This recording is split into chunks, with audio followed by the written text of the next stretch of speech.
Wabarakatuh. Senang sekali Indah Permata dapat kembali hadir menjumpai Anda dalam program acara Topik Tokoh Pilihan Kita. Seperti biasa, setiap episodenya Topik Tokoh Pilihan Kita menghadirkan sosok yang menginspirasi dan tentunya memotivasi kita semua, dan tentunya lagi kita sudah kenal bersama. Dan untuk di edisi kali ini saya akan mengajak Anda mengenal lebih dekat lagi dengan Puang Andi Sulolipu. Tentunya kita sudah tidak asing lagi dengan Puang Andi Sulolipu yang merupakan anggota DPRD Kota Kendari, yang merupakan Ketua Komisi 2 DPRD di Kota Kendari. Tentu sudah banyak hal-hal yang dilakukan beliau untuk memperjuangkan kesejahteraan masyarakat di Kota Kendari, dan di sini kita akan lebih mengulik lagi seperti apa sih kesehariannya Puang Andi Sulolipu dan juga apa saja sih yang dilakukan setiap harinya, kesibukannya seperti apa, dan apa visi misi yang ingin dilakukan untuk masyarakat di Kota Kendari. Langsung saja kita sapa. Halo Puang, say hi dulu dong sama pemirsa di rumah. Bagi para pemirsa TVRI Sultra. Iya, alhamdulillah sehat ya. Alhamdulillah sehat. Ini saya manggilnya Puang atau Pak Andi nih? Andi aja. Andi aja, oke. Jadi gimana keadaan di rumah, istri, anak sehat juga? Alhamdulillah sehat. Istri saya juga sangat ini support saya punya pekerjaan. Anak-anak juga. Jadi kalau lagi capek-capek ya kita pulang ke rumah main sama anak-anak. Ya. Nah ini tentu banyak banget kesibukan di Dewan nih, Pak Andi. Ya. Seperti apa sih? Boleh kalau diceritakan kepada pemirsa di rumah? Jadi gini, kita di DPR ini kan dilantik 28 Agustus 2019. Pada saat 28 Agustus 2019. Itu kita sudah 2 tahun. Agustus ini kita sudah 2 tahun. Berarti kegiatan kita di DPR itu memang dari Senin sampai Sabtu kadang-kadang kita ada kegiatan, baik itu menerima aspirasi, rapat-rapat dengar pendapat, juga rapat internal, juga paripurna. Nah, juga ada kunjungan-kunjungan ke beberapa daerah ataupun studi banding untuk melihat perkembangan di daerah lain yang kita harus adopsi untuk kita bawa ke daerah Kota Kendari. Gitu. Nah, boleh diceritakan seperti apa sih masa kecilnya Puang Andi Sulolipu sendiri? Jadi masa kecil saya memang di Kota Kendari pada saat orang tua saya almarhum Haji Andi Baso Samdaud itu bertugas di sini. Keluarga kami datang di Sulawesi Tenggara itu tahun 1968. Oke. Dari Sulawesi Selatan ya? Iya, beliau karena kita memang di sana lahir, di sana besar. Orang tua juga ada yang memang aslinya Bone, ya. Bapak saya Bone, ibu saya Bulukumba. Nah, terus kita karena militer harus berpindah di Sulawesi Tenggara. Tahun 68 beliau diangkat menjadi kepala BPH di Owoni yang sekarang Kuna Gopoloan. Terus tahun 69 beliau diangkat menjadi camat di Owoni juga. Nah, tahun 70 beliau diangkat menjadi ketua DPR GR, yaitu untuk Kota Kendari karena masih gabung antara Kendari dan Unaha. Nah, disitulah tahun 70 tepat tanggal 11 September saya lahir di Kota Kendari. Hadiah terindah buat keluarga besar ya. Insya Allah pembawa rezeki juga, pembawa nama baik juga, selalu membanggakan keluarga. Nah, kalau boleh diceritakan masa kecilnya SD-nya di mana lebih detail lagi? Ya. Jadi masa kecil saya dari tahun 70 sampai tahun 75 itu di Kota Kendari. Okay. Ya, ada di Kota Lama itu. 5 tahun ya? Ya, 5 tahun saya di Kendari. Kota Lama situ masih kecil, sering tahu bermain itu di dekat dermaga pantai situ. Wah, Kota Lama ya, rumahnya di bagian mana tuh? Dekat pelabuhan sekarang, pelabuhan penyeberangan itu Kota Lama. Di bawahnya, di mananya jembatan Bahtera Mas? Samping jembatan Bahtera Mas. Samping jembatan Bahtera Mas itu kan sudah penyeberangan jembatan feri yang ke Buton, Muna, ya di situ kan di situ. Nah, itu disitulah kami punya orang tua tinggal di situ. Di atas itu ada rumahnya Pak Gubernur, Pak Edi Sabara, ada juga rumahnya Pak Abu Nawas, Nah, disitulah masa kecil saya tahun 7 sampai tahun 75. Nah, ayah saya karena berbasis militer, beliau ditarik lagi ke Kodam. Pindahlah di Sulawesi Selatan. Masuk ke Kodam sampai dengan itu tahun 78 beliau diangkat menjadi ketua DPR di Kabupaten Bulukumba. Nah, saya diboyong lagi ke sana. Saya ikut lagi. Pada saat itu saya sampai dari kelas 5 dari kelas 4 menjadi kelas 5. Oke, jadi sudah kemana-mana nih ya. Sudah jadi perantau sejak dini ya. Saya nggak pernah tamat, saya punya sekolah di satu tempat. Hanya mengenyam, pindah lagi. Bang Andi, masa kecil kan identik dengan kenakalan anak kecil nih. Hal nakal apa sih yang pernah Puang Andi lakukan dan membuat almarhum ayah Anda itu marah? Pada saat disuruh belajar, saya pergi main kelereng atau main apa itu atau disuruh ngaji. Nah, saya kalau kadang-kadang karena ayah saya itu militer, pada saat saya lagi main layangan ada yang bilang bapaknya pulang, saya lepas itu layangan saya. Lari ya. Lari pulang. Ya. Berarti prototipe didikan militer itu kuat sekali juga ya di rumah itu. Jadi, namanya juga orang tua militer, disiplin beliau. Untuk dalam hal ini ya, sesuatu hal yang prinsipil. Beliau sangat memberikan gambaran kepada kita bahwa hidup itu harus betul-betul kita disiplin, teratur. Yang paling penting dari beliau adalah bagaimana menghargai dan jangan mengambil hak orang. Itu yang tertanam dari diri saya. Jadi kalau selama itu bukan hak kamu, jangan kau ambil. Nah, itulah yang ada prinsip dari beliau yang membuat saya menjadi termotivasi.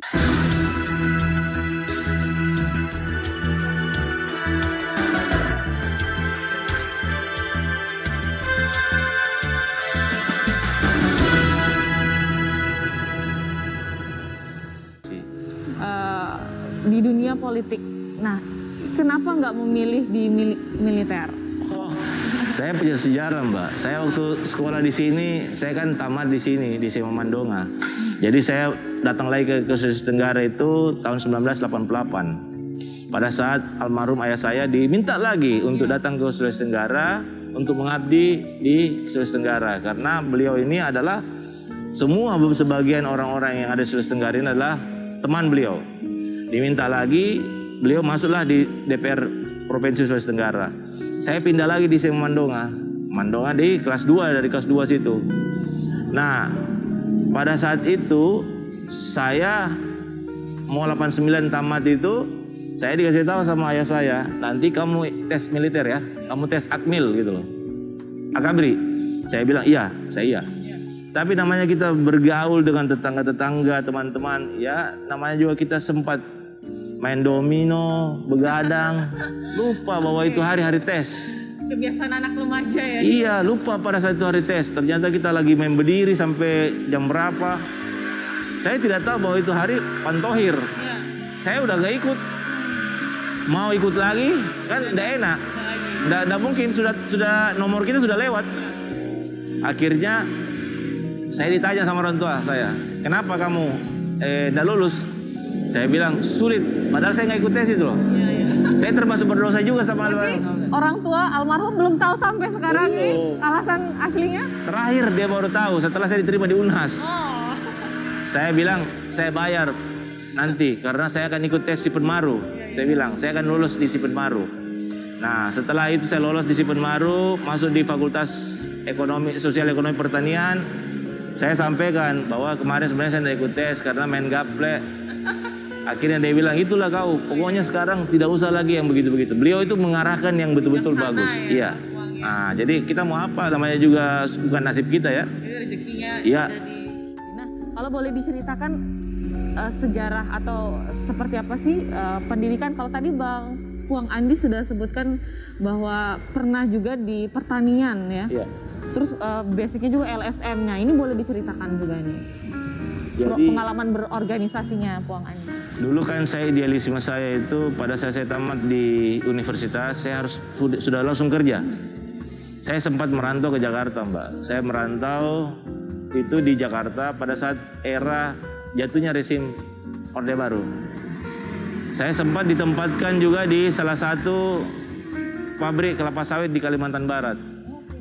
Tapi karena di sana itu ada kerusuhan antara Jadi suku, merantau di Kalimantan saya Barat. sempat. Saya hampir 2 tahun Berapa? di 2 tahun? 2 tahun. Nah, waktu pulang cuti dari kerja di Kalimantan, ada keluarga saya yang meninggal karena narkotik. Iya. Jadi saya kan berpikir juga dari dulu ini narkotik nggak pernah beres-beres. Dulu waktu saya di kampus, teman-teman saya juga banyak yang menggunakan narkotik. Saya berpikir kenapa sih masalah ini? Jadi pada saat itu saya langsung berpikir, saya harus membantu orang-orang atau keluarga atau pun masyarakat yang terjerat dengan narkotik ini. Saya kumpulkanlah literatur. Saya baca, kan saya nggak ngerti nih. Saya kan basically-nya pertanian. Iya, betul. Harus masuk ke medis. Betul. Jadi saya baca. Korelasinya agak jauh ya. Jauh sekali. Jadi saya baca lagi literaturnya. Oh, ini iya. turunannya sabu, ini ekstasi, ini ganja, ini heroin. Berarti pemirsa jiwa ingin tahunya Puan ini begitu besar sekali ya. Tuh, bayangkan dari pertanian ke dunia ini. Bayangan kita hortikultura, sayur mayur. Belajarnya ya? otodidak, belajar. Dan learning by doing. Ya, learning. Jadi pada saat belajar, saya juga langsung interaksi. Saya datang ke daerah satu peredaran narkotik. Saya melihat bagaimana transaksi narkotik itu. Di daerah terbesar, salah satu terbesar transaksi narkotik di Kota Makassar itu, saya nongkrong di situ hampir seminggu. Berarti semacam intel terselubung. Karena ingin tahu kan. Nah, setelah saya tahu, saya sudah dapat literatur, saya hubungi medis, saya hubungi dokter, saya hubungi teman-teman yang memang mau bergabung sama saya. Saya bilang saya mau bikin NGO. LSM kan ikranya NGO itu. Jadi saya bilang sama dokter, dok, saya mau bikin gini-gini untuk, oh boleh. Bisakah dokter untuk masuk menjadi saya punya pengarah? Boleh. Nah, waktu itu setelah saya kumpulkan, saya juga sempat ke Jakarta. Pulang dari Jakarta itu, saya naik kapal. Kan masih orang Jakarta tahun 90-an itu masih naik kapal laut. Naik kapal laut, saya sholat di dek belakang. Ternyata saya ketemu dengan, saya balik kan, saya bilang, kok ini orang nggak asing sama saya? Di mana pernah saya ketemu ini orang? Ternyata almarhum Gito Rolis. Saya lagi salat, saya salaman sama beliau. Karena beliau lagi mau siar agama, karena beliau kan sudah hijrah. Saya ketemu, saya bertanya sama beliau, almarhum. Dia ceritakan bagaimana tentang narkotik itu kejamnya. Bagaimana mereka harus membantu orang-orang ini. Saya bilang, saya lagi mendalami itu.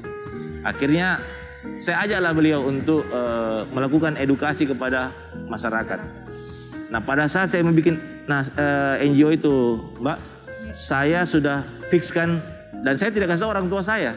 Karena kebetulan rumah saya itu kan kamar saya terpisah dari rumah sentral. Oh, iya. Jadi rumah ada saya punya kamar di luar. Ya. Oh, cowok banget ya. Jadi itulah tempat saya bikin rehabilitasi kecil. Oh, iya. Jadi saya menampung para pecandu yang sakit, saya taruh di kamar saya. Saya pertama bingung, saya harus bikin apa ini? Jadi ada 5 orang yang masuk dalam kamar saya situ. Itu semua lagi dalam keadaan sakit karena putau. Heroin itu tahun 92 itu lagi marah-marahnya sabu dengan heroin. Mereka meronta-ronta. Orang tua saya bilang, kenapa kok ribut sekali bermain? Tapi saya bilang, teman-teman main gaple itu, teman-teman main Nah, apa yang Puang Andi lakukan ketika mereka sakau waktu itu? Saya bingung juga pertama. Saya bilang, bagaimana ini?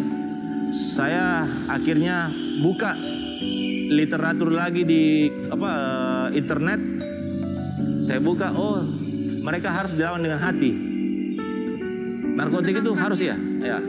Jadi kita harus menyentuh dia dengan hati, trust. Ada hubungan kan, trust. Pada saat saya sudah dia sakit, saya peluk. Saya tenangkan. Terus kadang-kadang saya kasih merokok. Mulai perlahan-lahan saya sampaikan masalah-masalah, dampak buruknya narkotik itu. Sesuai kemampuan saya itu hari. Nah, terus akhirnya saya ajak sholat, saya ajak ibadah. Karena orang narkotik itu kan ada hilang dalam kehidupannya. Itu masalah agama. Saya ajak sholat. Kadang-kadang mereka sholat itu dia sudah lupa sholat maghrib itu berapa rakaat. Doa-doanya juga. Wudu bagaimana. Terus saya kasih kepercayaan sama dia. Sekarang kau jadi imam, saya jadi makmumnya. Kadang-kadang dia sholat itu 2 rakaat, Mbak. Itu kalau sholat maghrib. Terus, tapi saya tidak pernah salahkan mereka. Saya nanti setelah selesai salam, baru saya kasih tahu. seingat kamu itu sholat maghrib berapa rakaat. Jadi ini ibarat besi itu yang bengkok, kita pelan-pelan luruskan, tidak bisa langsung. Katanya menarik dari Nggak hati bisa. ke hati ya. Ya, jadi kita sentuh hatinya. Karena pengalaman-pengalaman itulah akhirnya saya ditahu oleh Kementerian Sosial. Saya ditahu oleh BNN. Mereka datang berkunjung ke tempat saya, ngelihat tempat saya.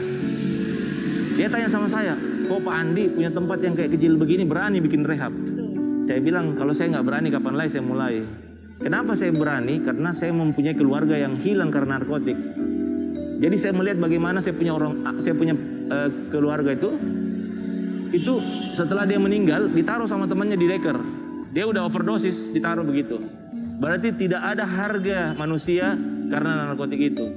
Nah, itulah sampai motivasi sama saya. Nah, Bang Andi, dari semua orang-orang yang sudah Bang Andi bantu rehabilitasi, pernah tidak Bang Andi ketemu sama mereka dan mereka jadi orang yang besar dan mereka terima kasih gitu sama Bang Andi sudah bantu? Saya merawat pecandu itu sudah ratusan ribu. Ketemu pecandu di Sulawesi Selatan maupun bukan di Sulawesi Selatan juga, bahkan di Kendari pernah saya bantu juga. Terus yang di kota-kota lain juga. Suatu waktu saya ke bandara, tiba-tiba ada seorang ibu yang tegur saya. Pak Andi, saya kaget. Iya. Bang Andi udah lupa ya waktu itu? Udah lama. Lantaran banyak. Ini pasien pertama saya loh. Wow. Saya bilang, oh iya, kenapa Ki? Langsung dia bilang, Eki, panggil anaknya. Sini. Panggil. Kau ingat ini? Dia lihat, oh iya, dia peluk saya. Ini sudah kerja Pak Andi, sudah kerja di Jakarta. Di event organizer. Dia peluk saya langsung bilang, saya juga langsung trust gitu. Kepuasan tersendiri ya. Tiba-tiba pada saat saya setelah tiba di Jakarta, dia ikuti saya, dia kan antar saya sampai ke hotel. Karena saya ada pertemuan di situ masalah drugs and HIV/AIDS. Saya dikasih amplop, saya langsung bilang, kasih tahu ibumu, saya menolong kamu itu dengan hati. Tidak ada nilainya ini dibanding dengan kau punya kesembuhan. Karena itu tidak bisa terbayarkan oleh saya. Tidak, saya datang ibunya di mobilnya. Tabe, kalau kita masih menghargai saya, ambil ini uangnya. Saya tulus ikhlas membantu anak tak. Ini pun saya minta tolong kita jaga anak tak. Itulah membuat saya termotivasi bahwa ada beberapa orang yang sudah saya bantu. Dan itulah yang membuat jadi saya bisa besar untuk bisa membantu orang lagi lebih banyak lagi.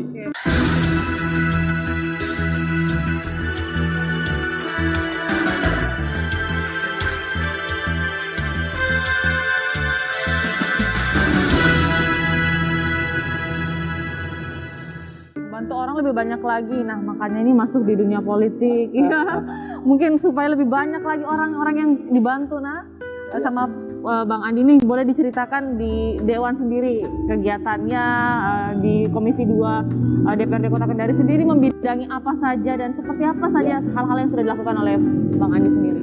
Jadi kebetulan karena memang waktu setelah di LSM itu saya masuk ke partai politik itu karena memang mungkin karena jiwa sosial saya ya dilihat oleh partai. Saya menjadi caleg anggota DPR ini sudah ketiga kali. Kedua kali itu gagal karena memang saya punya bukan basically politik loh. Saya bukan orang partai. Saya orang jiwa sosial yang masuk ke dunia politik. Ya memang tidak tahu masalah harus bagaimana cara politik ini. Saya hanya ikut mencalekan. Kenapa motivasi saya ada di situ? Supaya saya bisa membantu orang lebih besar lagi. Karena dulu kan skopnya saya hanya membantu orang kecil sekali. Tinggal dikonversi aja ya. Pada saat saya masuk ke politik itu, saya juga konsultasi sama istri saya. Istri saya hanya bilang, apakah Papa sudah siap untuk masuk ke politik? Saya bilang insya Allah. Karena terlalu banyak orang yang membutuhkan kita untuk membantu orang. Dulu kan saya membantu orang di narkotik, saya membantu di bidang kemasyarakatan lagi, sosial, ekonomi, dan juga masalah-masalah lain. Saya ke Kendari ini setelah tidak lolos jadi caleg, saya kembali ke LSM bekerja. Saya ke Kendari ini tahun 2018. Akhir Desember 2018 saya masuk ke Kendari. Saya diminta untuk maju di sini oleh keluarga. Saya konsul sama saya punya Karena kakak saya adalah orang yang menjadi tempat konsul saya. Beliau adalah Pak Andi Sumangaruga, itu yang menjadi ini. Saya minta tolong bagaimana, dia bilang udahlah kamu di sini, karena almarhum bapak saya dulu kan di sini juga menjabat DPR. Saya majulah. Tapi kan Kendari ini udah lama saya tinggalkan, walaupun bolak-balik ya, bolak-balik selalu ke Kendari, tapi kan lama. Teman-teman SMA saya hubungi lagi kembali satu-satu. Saya datangi lagi, tapi motivasi besar saya bahwa saya tidak boleh gagal di sini lagi. Akhirnya saya door to door sampai ke gunung, karena dapilnya ini saya Kendari Barat loh. Sampai ada yang nyebrang gunung gitu loh. Jadi ada di balik gunung itu. Di mana masyarakat itu tidak terjamah oleh pemerintah, tidak tersentuh oleh pemerintah, dia tidak punya meteran listrik. Dia tidak dapat bantuan PKH. Akhirnya door to door masuk ke sana, ya dengan menyentuh masyarakat itu kita tidak usah kasih apa-apa, yang penting kita datang sama mereka. Karena dulu kan kerja saya kerja sosial Mbak, jadi sering ketemu. Setelah saya ketemu, mereka merasa terenyuh dan saya tanya apa yang saya bisa bantu. Dia bilang anak saya mau sekolah Pak, anak saya tidak punya pekerjaan, saya tidak dapat bantuan kesehatan, saya tidak punya meteran listrik. Itulah yang tercatat di otak saya, bahwa insya Allah, bismillah, kalau saya lolos di DPR, saya akan bantu sesuai dengan kemampuan saya. Akhirnya setelah saya lolos, saya selalu yang menjadi pegangan saya adalah satu, saya disumpah di bawah Al-Quran, dan itu akan saya pertanggungjawabkan dunia dan akhirat. Olehnya itu yang membuat saya termotivasi untuk bisa membantu masyarakat. Nah, selama 2 tahun sudah menduduki di Dewan nih, sudah melakukan reses juga tentunya. Apa aspirasi masyarakat yang belum tercover lagi nih Bang? Aspirasi masyarakat sekarang dalam kondisi pandemik ini adalah mereka susah mengakses masalah ekonomi. Perekonomian ini makin turun. Kebetulan bidang saya kan perekonomian dan keuangan. Mereka sangat membutuhkan uluran tangan pemerintah. Dalam kondisi begini mereka sangat butuh pekerjaan. Kalau pendidikan kan kita lagi daring ini kan. Terus mereka sangat butuh kesehatan. Mereka sangat butuh bantuan-bantuan, stimulus-stimulus yang memang harus kita berikan kepada masyarakat yang memang pada dalam kondisi pandemi ini mereka diterapkan PPKM. Mereka tidak boleh beraktivitas di luar daripada itu. Olehnya itu kami sebagai legislatif, karena tugas legislatif kan hanya 3. Satu, membuat perda. Kedua, mengawasi jalannya pemerintahan. Ketiga, membuat satu anggaran bersama pemerintah, itu fungsi budgeting. 3 fungsi itulah yang kami kawal di DPR untuk melihat apakah pemerintah ini sudah sesuai dengan sasarannya. Saya kebetulan juga adalah masuk di anggota Bapemperda. Saya selalu mengatakan kepada teman-teman DPR, utamakan perda-perda yang ada itu adalah perda yang dibutuhkan oleh masyarakat. Jangan hanya kejar tayang saja. Terlalu banyak perda yang tidak bisa kita aplikasikan. Iya. Perda apa sih yang dibutuhkan masyarakat sehingga ada payung hukum buat mereka untuk setiap melakukan kegiatan itu memang mereka terbantu. Kalau perda itu tidak bisa membantu untuk apa? Nah, itulah saya selalu sampaikan sama mereka. Kedua, kalau bisa anggaran ini jangan sampai kita monoton kepada anggaran yang ada APBD. Kita juga harus ada APBN. Kita harus inovasi. Kira-kira harus bergantung kepada CSR perusahaan-perusahaan yang memang bisa mensupporting sumber dana yang cukup minim. Karena kan kadang-kadang kita ini minus. Nah, dengan minus itu kita jangan sampai patah semangat. Teman-teman OPD yang di bawah naungan saya itu selalu saya motivasi. Saya jalan ke pemerintah pusat untuk mencari terobosan program-program apa yang bisa masuk ke Kota Kendari. Hal inilah ya tugas kami. Terus fungsi pengawasan, mengawasi setiap jalannya pemerintahan yang diberikan oleh pemerintah. Apakah ini sudah tepat sasaran? Apakah ada masyarakat yang tidak sampai terjangkau dengan masalah ini? Misalnya Bampres, UMKM tadi. Dalam kondisi pandemi ini kan ada Bampres yang harus kita berikan kepada masyarakat. Apakah semua UMKM yang ini ada sudah cocok betul-betul tepat sasaran? Jangan sampai ada UMKM dadakan yang dia muncul pada saat pandemi ini. Oh, berarti UMKM fiktif. Wah, itu yang kita harus. Nah, itu yang selalu saya anukan sama mereka. Dan sampai saya ke Jakarta bertanya kepada Kementerian Koperasi, apa regulasi yang bisa mempermudah dinas koperasi supaya tidak terlalu mata rantainya panjang. Akhirnya diberikanlah aturan pada saat triwulan pengucuran kedua bahwa sudah tidak lagi ke dinas koperasi provinsi, tapi langsung ke kota. Tapi bagaimana dengan data? Apakah data ini sudah sesuai dengan yang ada di masyarakat? Karena pada saat kita reses, ada beberapa UMKM merasa bahwa dia tidak dapat. Terus ada dia punya usaha. Nah ini kita bertanya sama pemerintah, dari kemana itu UMKM-nya? Dengan adanya kegiatan-kegiatan yang memang terhambat. Apakah itu masalah susahnya masyarakat mengakses masalah air bersih, terus listrik yang susah, terus bagaimana pengucuran masalah stimulus lain PKH. Nah ini yang kita selalu kawal di DPR. Intinya di komisi saya itu tidak ada masalah yang harus terhambat, harus saya selesaikan itu hari. Kadang-kadang saya lebih memilih bertemu konstituen daripada memilih yang tempat lain. Karena dengan memilih konstituen itulah jawaban saya menjadi anggota DPR. Saya kadang-kadang cari masalah, Mbak. Bukan cari masalah bilang apa? Untuk apa? Karena kan kadang-kadang kan di DPR ini kita tidak paham masalahnya masyarakat. Yang paham itu masyarakat sendiri. Kalau kita tidak turun, mana kita mau paham? Itulah selalu kadang-kadang saya turun ke lapangan, langsung berinteraksi kepada mereka, baik di pasar, baik melakukan sidak. Itulah tugas-tugas saya. Kalau tantangan tersendiri seperti atau kendala-kendala yang Bang Andi selama ini dapatkan? Kendala maksudnya? Kendala di lapangan. Ya kendala lapangan itu jika masyarakat itu merasa bahwa mereka hanya dijanji-janji. Mereka sudah capek dengan janji-janji yang ada baik dari pemerintah maupun juga mungkin dia mengatakan bahwa ada janji-janji yang kita juga sebagai anggota DPR tidak ini. Tapi kan kita sebagai anggota DPR juga kompleksitas persoalan yang kita hadapi di DPR itu tidak gampang. Banyak persoalan yang harus kita jawab. Nah, tergantung performance masing-masing anggota DPR-nya ya. Dan saya rasa teman-teman 35 anggota DPR ini sudah bekerja secara maksimal. Keren, that's a point. Wah ini semakin seru sebenarnya perbincangan kita. Masih banyak juga yang ingin saya tanyakan, yang ingin saya kulik. Tapi kita terbatasi oleh waktu, 30 menit kita bersama. Kalau Bang Andi melihat sosok pemuda nih di Kota Kendari atau universal lah, seperti apa nih sekarang? Iya. Tokoh pemuda ini tidak bisa kita lupakan dari kita punya sejarah pembangunan Kota Kendari. Karena tanpa pemuda tidak akan mungkin terbangun Kota Kendari ini. Kita ini masih muda-muda, sebentar lagi kita akan tua. Umur saya sudah 51. Tapi masih muda kan, nggak 51 nih. September ini sudah 51. Nanti ke depan sudah 52. Nah, pemuda inilah yang harus melanjutkan estafet pembangunan yang ada di Kota Kendari. Kenapa? Pemuda yang paling banyak mempunyai inspirasi. Mereka punya semangat yang harus kita berikan ruang. Olehnya itu kalau prinsip saya, setiap ada kegiatan-kegiatan pemuda yang harus saya porsikan. Karena kebetulan itu di bidang saya, di Kesra. Saya bertanya sama mereka, apakah kalian sudah membantu organisasi pemuda, organisasi kemasyarakatan? Kalau tidak, kenapa kamu tidak bantu? Karena ini adalah satu porsi untuk pembangunan.